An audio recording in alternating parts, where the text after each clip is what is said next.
पिछले 10 वर्षों में भारत ने जो गति हासिल की है, बड़े लक्ष्यों को प्राप्त करने का जो हौसला पाया है, यह अभूतपूर्व है साथियों। और इसलिए नहीं कि मैं कह रहा हूं, दुनिया गाजे बाजे के साथ बोल रही है। भारत ने आज हर क्षेत्र में जो ऊंचाई हासिल की है, उसने हर देशवासी को एक बड़े संकल्प के साथ जोड़ दिया है। और यह संकल्प है विकसित भारत का।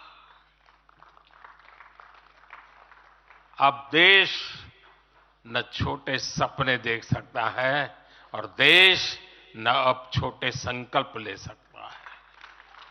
सपने भी विराट होंगे, संकल्प भी विराट होंगे।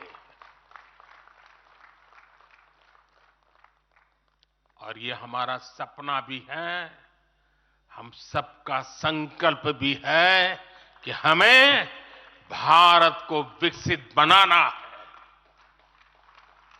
और इसमें अगले 5 वर्षों की बहुत बड़ी भूमिका होने जा रही है। अगले 5 साल में भारत को पहले से भी कई गुना तेजी से काम करना है। अगले 5 साल में हमें विकसित भारत की तरफ एक लंबी छलांग लगानी है। लेकिन भाइयों और बहनों, सारे लक्ष्यों की प्राप्ति के लिए